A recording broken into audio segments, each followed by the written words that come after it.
Hey guys, today I'm going to be showing how to test all the starting system components on this Seadoo GTS. A lot of these procedures apply to multiple different makes and models of skis. The first thing that is important is to be sure you have a good fully charged battery. This battery does show over 12 volts, but it is important to be sure it can take a load on it. This battery tester allows you to simulate a load for a period of time to be sure the battery doesn't have a bad cell in it. Now that we know the battery is good, it's time to test it in the ski. On a Seadoo ski, if you put the key on the desk post and you get a double beep, that means the post is good, the MPIM recognizes the key, and the ski is ready to start. This ski is having a sporadic no-start condition, and it acts as if the starter is dragging and not fully engaging. But at this point, the starter is new. As you can see by the voltage display, when the starter gets power and is trying to engage, it is not pulling a load on the battery until it actually fully engages and the engine is spinning over. At this point, we know the battery is good, the starter is new, and the key is getting a double beep, which indicates that the MPIM recognizes the key. If you haven't yet subscribed to my channel, now is a perfect time to do so. If you think this video will help anyone you know out, please share it with them, and if you find the video helpful, don't forget to hit the like button. Any support is greatly appreciated. The next startup test, I am taking a moment to verify the charging system is in good working order. As you can see by watching the voltmeter, the voltage that is reaching the battery goes from around 12 volts to just over 13 volts in the short time I ran the ski. The target range you should see on your ski while running is 13 to 14 volts. If it is any higher or any lower, you may have a problem. Since all of those tests checked out and the problem continued to be sporadic, now it is time to check the start switch and the starter solenoid. This first test is checking for continuity through the switch. I'm mainly checking to see if the switch completes the circuit and breaks contact when released. For this test, you should use a quality meter like the Fluke model I have here, set it to the continuity setting, which is one that looks like a sound wave, and put your leads into the two terminals for the start-stop switch plug. As long as you hear a beep each time and you get under 1 ohm readings, the switch is good. Since not all meters have a continuity check setting, I'm also checking the switch on the ohm meter setting. Same thing applies. As long as the readings are under 1 ohm, the switch is good. Now that we know the battery, the starter, and the start switch are good, it's time to pull the e-box and check the wiring to the solenoid and the starter solenoid itself.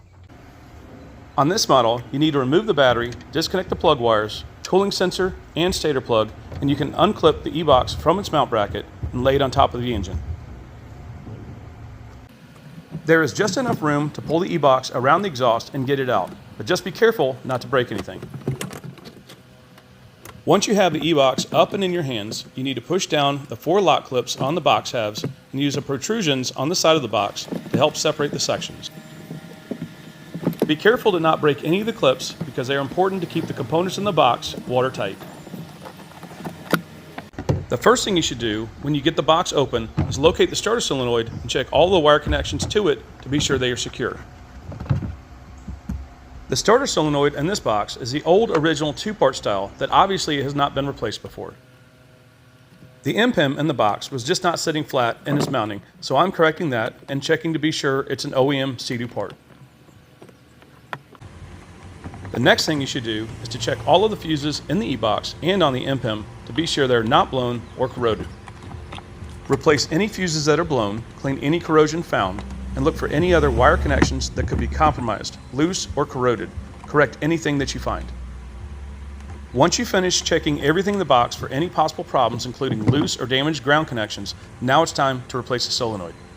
We're going to be replacing this starter solenoid today with the updated sealed plastic design.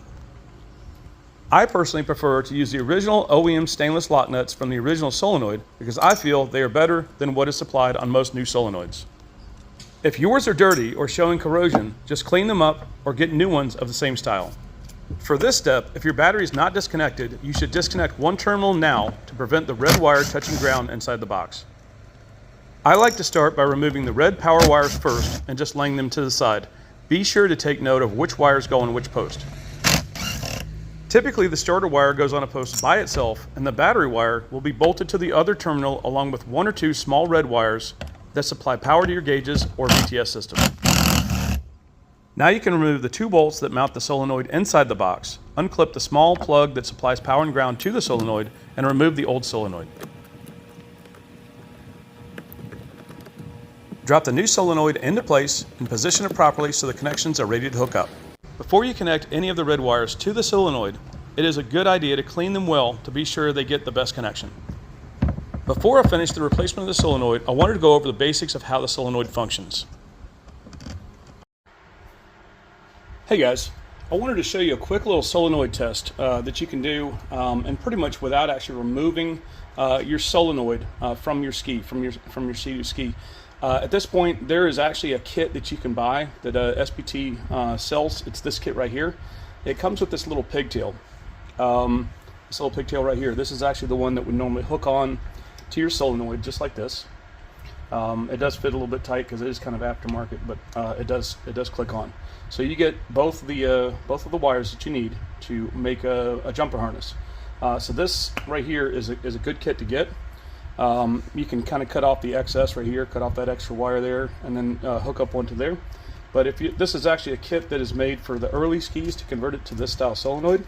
So it does also come with stainless lock nuts here, which is good, and then the other connections for the other side to hook up these to those terminals right there. So pretty good kit to get. You know, might cost a little bit extra, but you get this Seadoo starter solenoid in the kit along with this jumper harness. And what I did is I used this jumper harness and I just kind of cut off this portion, and I just connected power and ground leads right here, so I could actually connect up to my my jump box. So this is what we're going to do. We're going to actually go ahead and hook this up. This one's already been plugged in a number of times before, so it works, or it actually plugs up a little easier. And then you're going to take your black wire, hook up the ground, obviously. Take your red wire, hook up the positive. What I'm going to do is I'm going to hook up just one first, because I'm just going to end up engaging it, but I want to check for continuity across these terminals. And so once I hook up power and ground, it will complete the circuit, and it should complete pretty much power going over to the starter side, or either way, wherever they're going to. But all you're doing is you're trying to make sure that the solenoid gets its power and ground to complete the circuit. And so the way you can check the solenoid is if you supply power and ground to the terminals right here, and it actually does engage, or it clicks, and it clicks and fully engages the starter, then at that point you know your starter solenoid is good.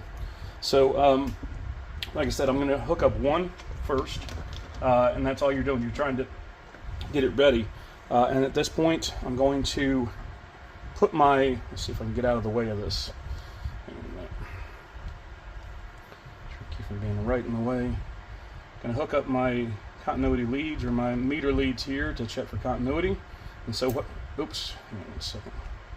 So what I'm going to do is try to hold this on and balance it. There we go.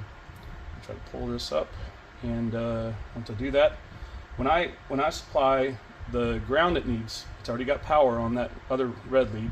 When I supply the power it needs, or the ground it needs, the final connection, it's going to beep, and that'll tell me that it's completing the circuit. So are you ready? Here we go. Okay, you hear it click. I don't want to hold it on too long, just enough to get an audible signal. So at this point, this solenoid functions, whether it's got a sporadic issue or not, but it does fully function.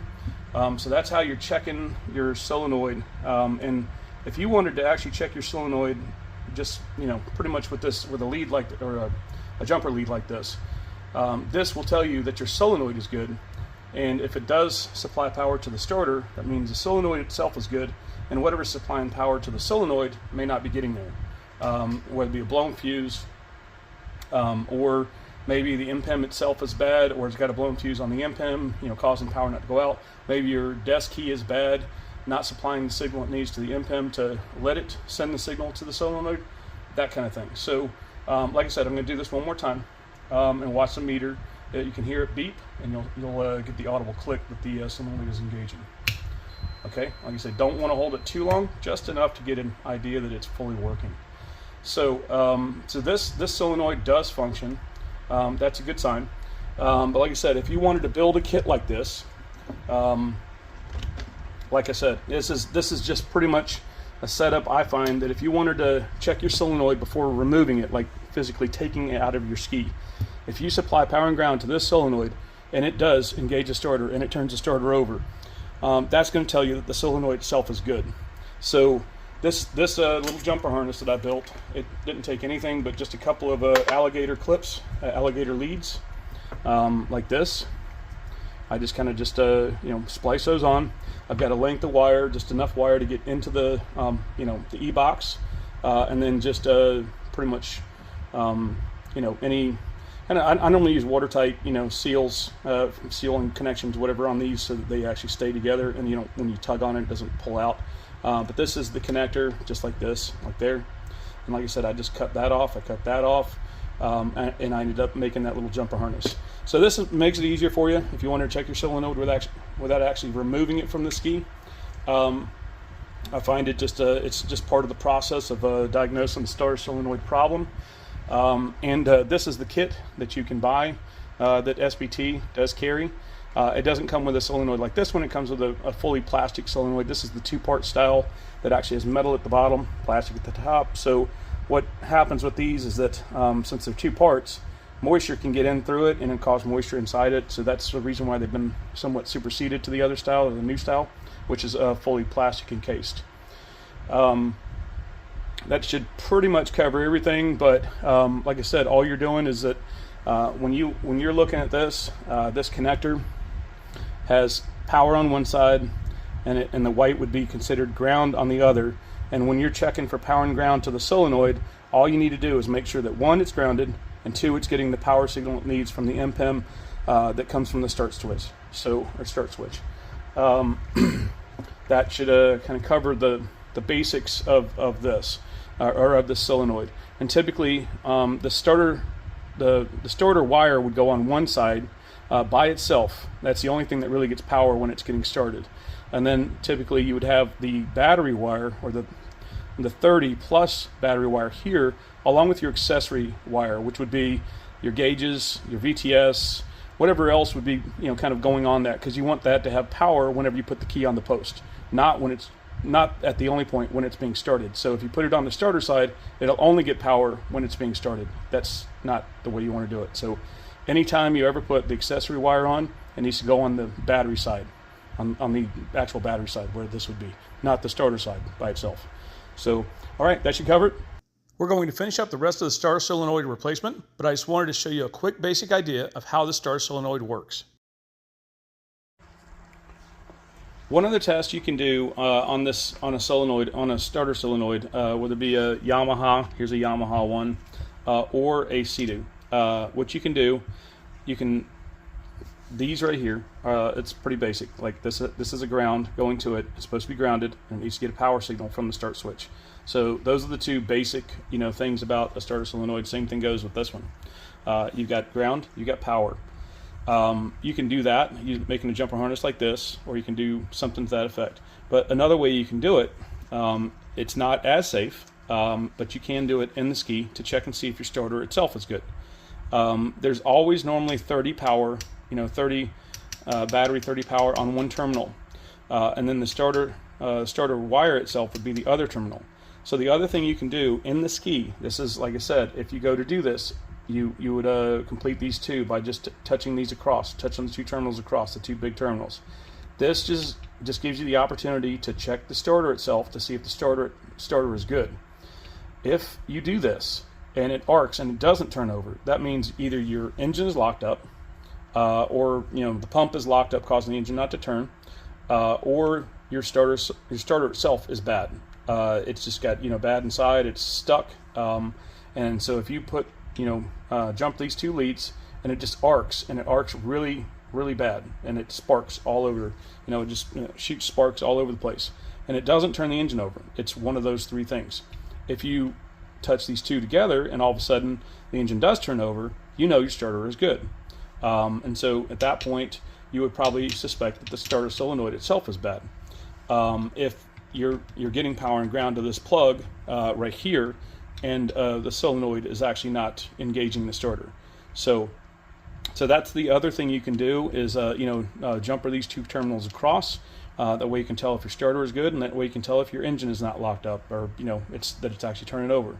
So that's another thing you can do. But like I said, you better be very careful that when you do this, that you've allowed the engine compartment to vent out. There's not a lot of fuel vapors in the ski. You've had the seat off for long enough, or you've let a fan blow through it to get the fuel vapors out, because any spark, stray spark inside your ski can cause a fire. It'll catch fuel vapors, and then it'll just shoot, pretty much a ball of fire, and you got to be very careful. So that's just something to be very cautious of. You can do it and do it very quickly, but it is also a good idea to have a fire extinguisher handy when you're doing that kind of thing. So just be safe. But that's why it's best to use a jumper harness like this.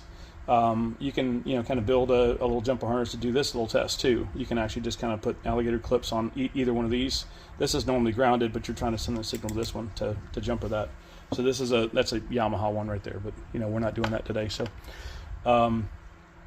but that's what I'm saying, is that you want to test the solenoid properly. You want to make sure it's good. You don't want to make sure it doesn't, you don't damage it by doing something like that. So making a jumper harness like this would be better than doing something like this. But if you don't have a jumper harness, or you don't have this plug, it's just another way to do it. So that's just another opportunity of a way to test it. All right, now let's get back to replacing the solenoid. Hopefully that gives you the best understanding of how the solenoid works. The installation is pretty much reverse or removal, but just be careful to not over-tighten the hardware. This solenoid is bolted to a metal plate in the e-box, so over-tightening isn't a concern, but others are mounted to a plastic mount plate, and you can strip out the bolt holes very easily. These Seadoo solenoids can be mounted in multiple different places. Some are mounted in rear e-boxes, some in main front boxes, and they are sometimes mounted right next to the battery, not in a box at all. The little 1/4-inch ratchet I'm using is one of my favorite tools, and if you would like to get one like it, check my description and products on the video for links to anything I use and recommend. Once you're done installing the solenoid, just go back through the box and recheck grounds and any other connections to be sure everything looks good before you close it back up. Now it's time to reseal the box. Tuck all of the wires inside the box so you don't pinch any, and guide the lock clips over the seal, and be sure not to break any clips. Be sure all of the lock clips are engaged before you put the box back in place. Now you can resecure the e-box back in the ski. Guide the box back into the mounting bracket, make sure the wires going to the engine are accessible, and prevent pinching any other wires under the box or in between the gas tank. Now that the box is secure, you can hook up the plug wires and coolant sensor to the engine.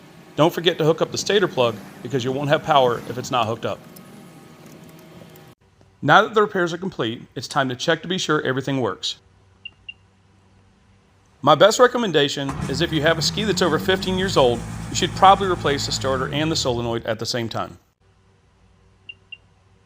Hope you guys enjoyed this video and found it helpful. Please smash a like button to support us, and subscribe to my channel to see more cool videos like this one, and I'll see you in the next video.